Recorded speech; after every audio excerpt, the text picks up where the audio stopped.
Hey everyone, before we dive into this story, please don't forget to subscribe to my channel for more exciting content like this.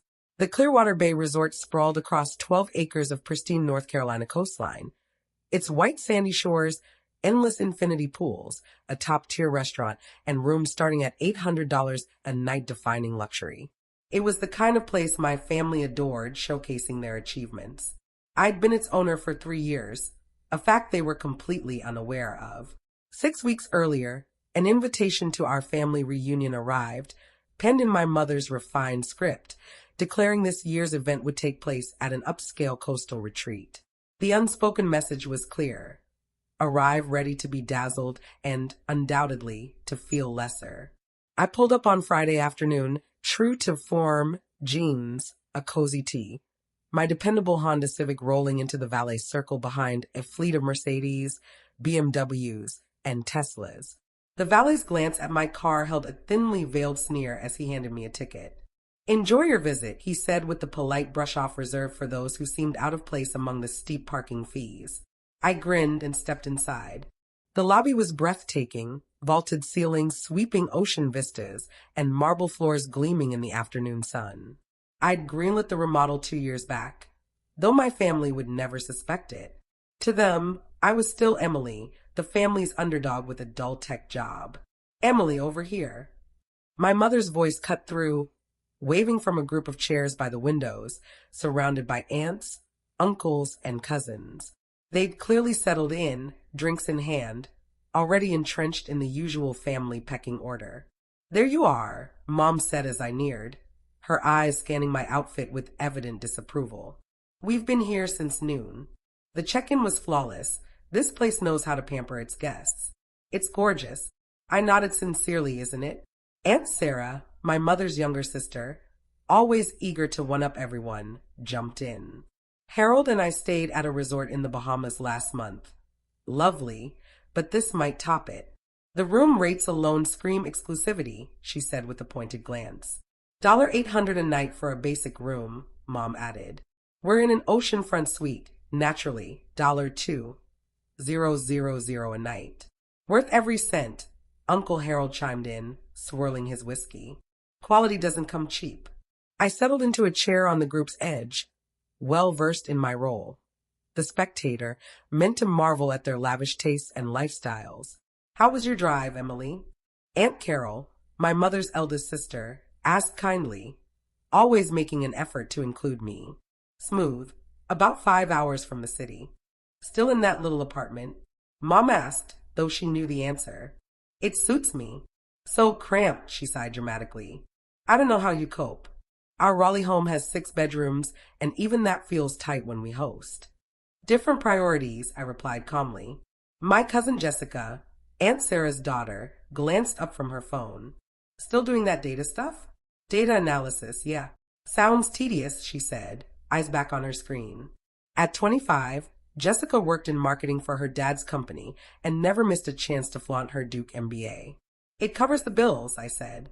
"Barely, I bet," Aunt Sarah said with mock pity. "Tech jobs are so shaky these days. Harold was just talking about all the layoffs in that field." "My company's solid," I replied. "Your company?" Mom laughed. "Emily, you work for a company, not own one." I could have set her straight, told her I'd founded Thomson Analytics 6 years ago, grown it from 3 to 47 employees, serving major East Coast investment firms. But I'd learned they didn't hear me. "Right," I said instead, my mistake.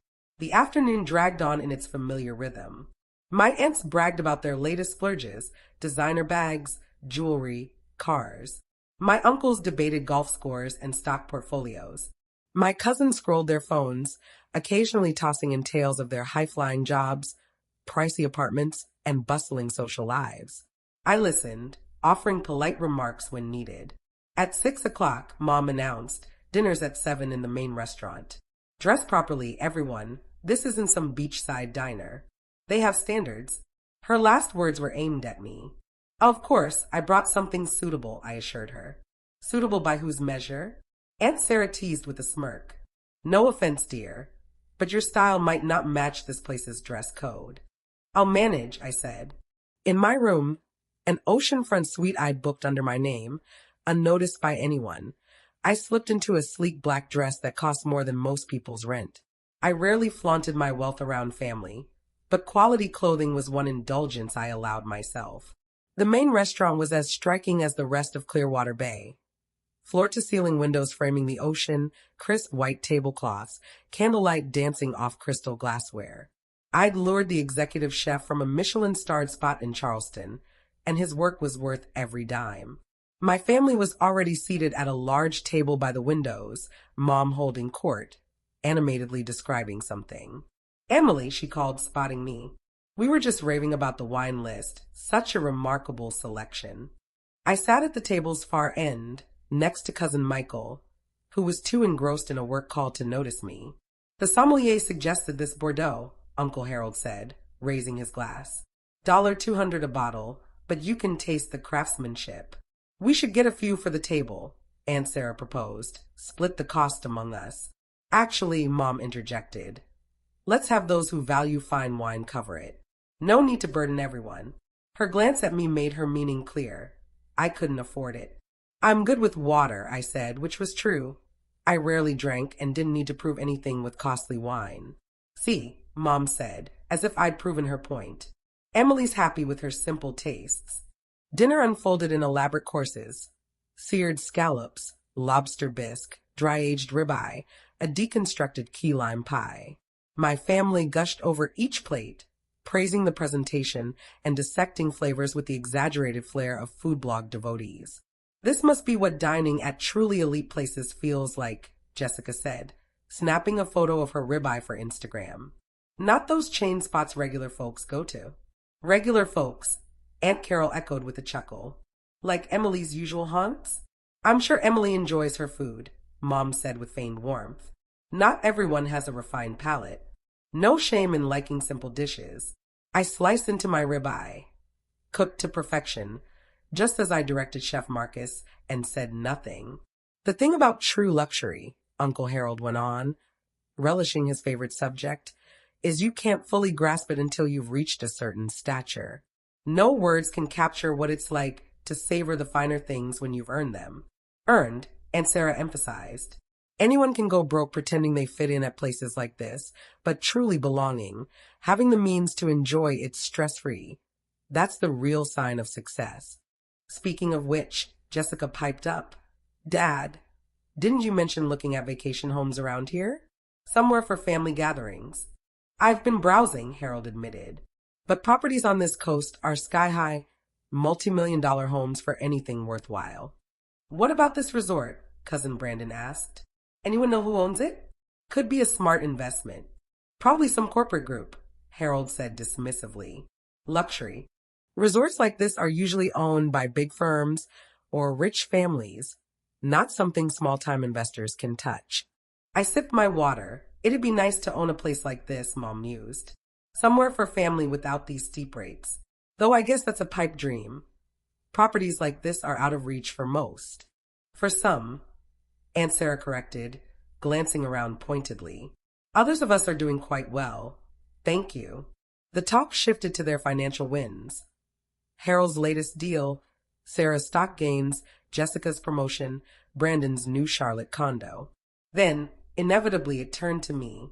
So, Emily, Harold said with forced cheer, the kind that precedes discomfort. Still in that studio apartment? 1 bedroom, actually, I corrected gently. And still driving that old Honda? It's reliable. Reliable, he chuckled. When you're on a budget, I suppose that trumps comfort or style. Harold, Aunt Carol said softly. I'm just being honest, he pressed. Emily's what, 30 now? 29, I corrected. Right, 29. By that age, most in this family are settled. Good careers, nice homes, building wealth. But Emily's still in an entry-level job, renting, driving a car older than some of the staff here. It's a different path, Aunt Carol offered. A lower one, Aunt Sarah said bluntly. And that's fine. Not everyone's meant for success. Someone has to be ordinary. Mom nodded. I've come to terms with Emily not reaching the heights we'd hoped. She's content with less, and that's okay. People have different limits. The table fell quiet, eyes either pitying me or avoiding me altogether. The key is, Mom went on, we don't make Emily feel bad about her shortcomings. She's doing what she can. I set my fork down carefully. That's very kind of you, I said softly. We're family, Mom said warmly. We support each other, no matter the success level. Even if you can't chip in for gatherings like this, your presence matters. Speaking of chipping in, Aunt Sarah added, we should sort out splitting the weekend's costs, rooms, meals, activities. Obviously, among those who can afford it, Mom said quickly. Emily, don't worry, we'll cover you. That's not necessary, I began. Please, Harold cut in. We know you're struggling. Let us help, that's family. I'm not struggling, I said evenly. Emily, honey, Mom said with gentle condescension. We've seen your apartment, your car. We know your salary can't be much. It's okay to accept help. I don't need help, I insisted. Pride, Aunt Sarah sighed. That's the issue with young people today. Too proud to face reality. I felt the old frustration rising, the same tired script we'd played out for years. No matter what I said, they'd already labeled me. You don't belong at this level, Mom said, her tone hardening. I don't mean that harshly, Emily. I mean it practically. This resort, this lifestyle, it's for those who've earned it. You haven't yet.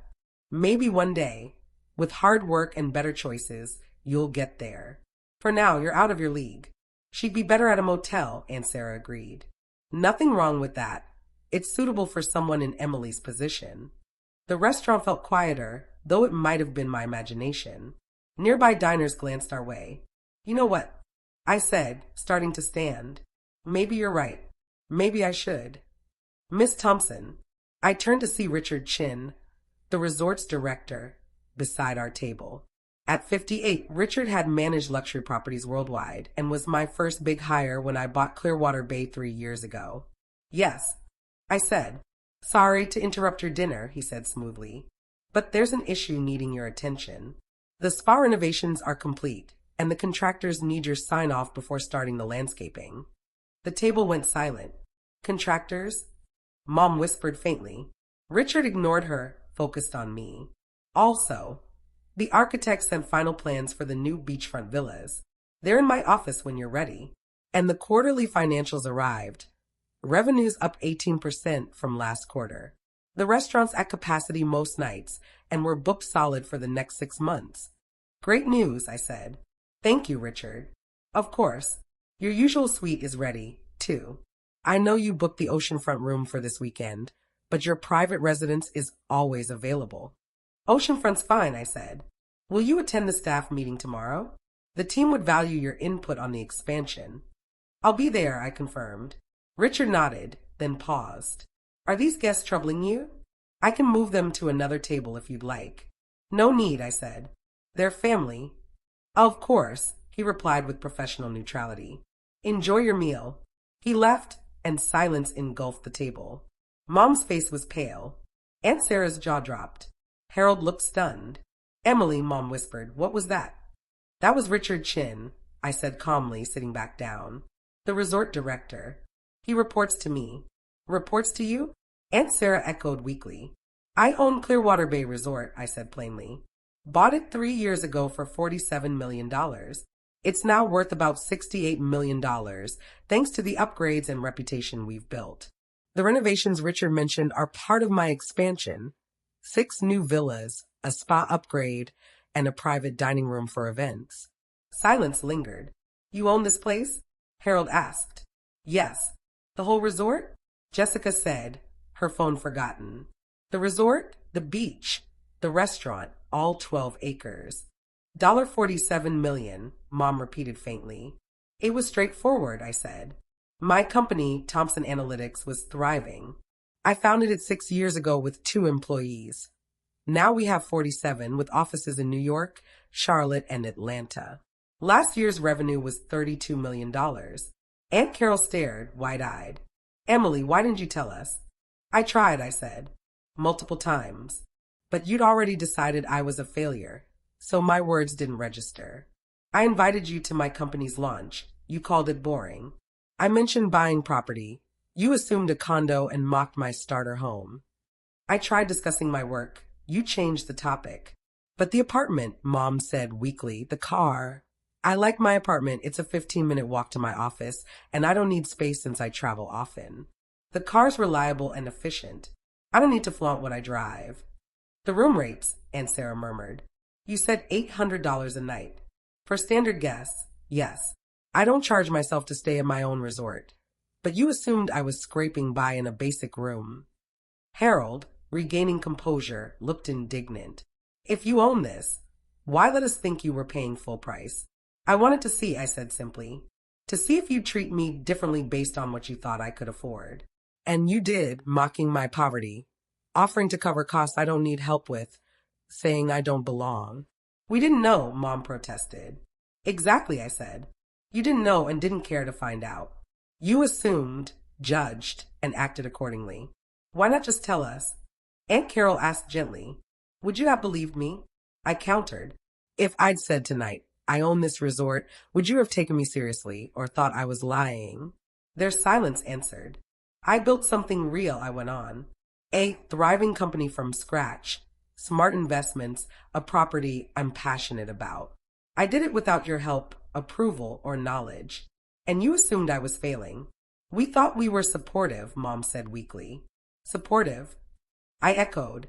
You said I don't belong here, that I should stick to motels.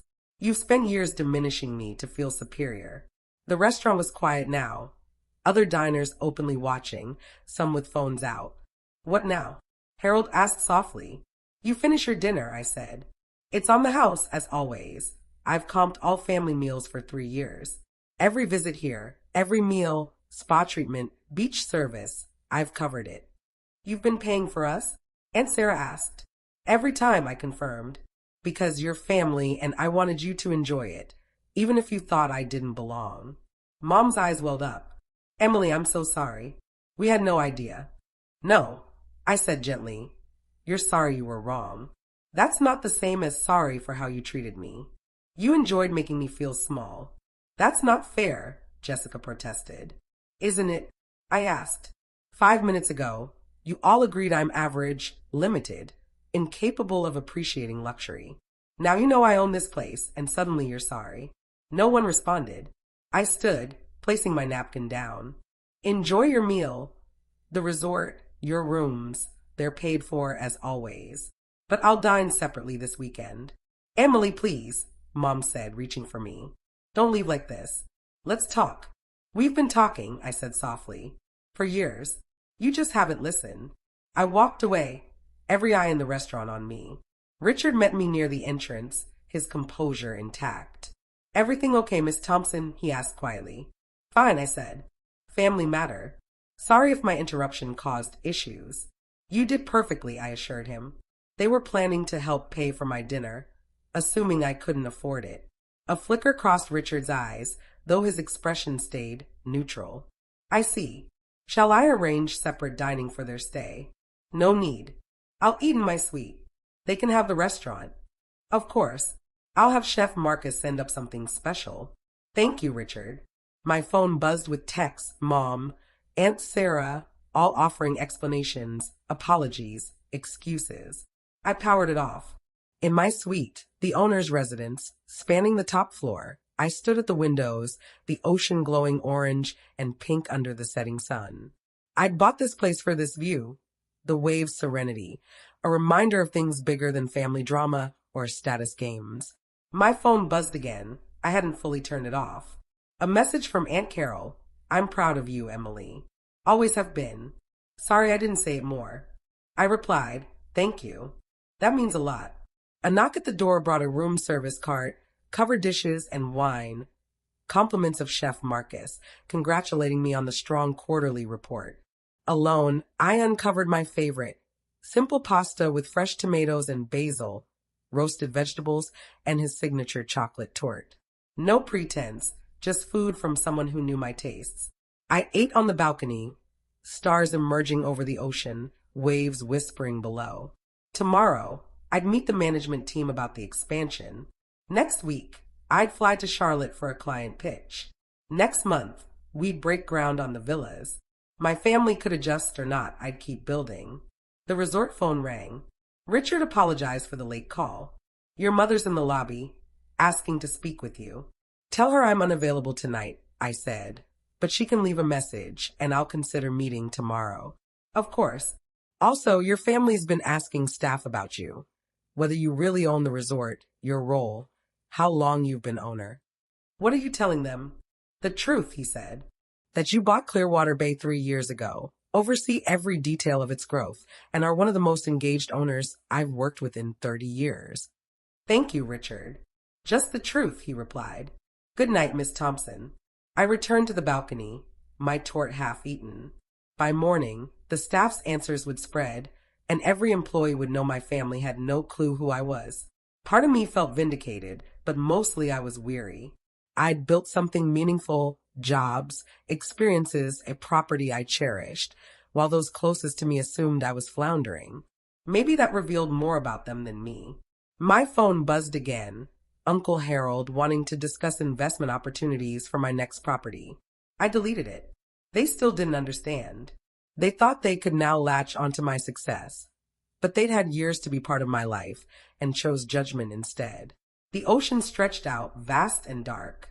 Beyond the horizon lay more properties, dreams, opportunities. I'd build them alone if needed. I'd been doing it all along.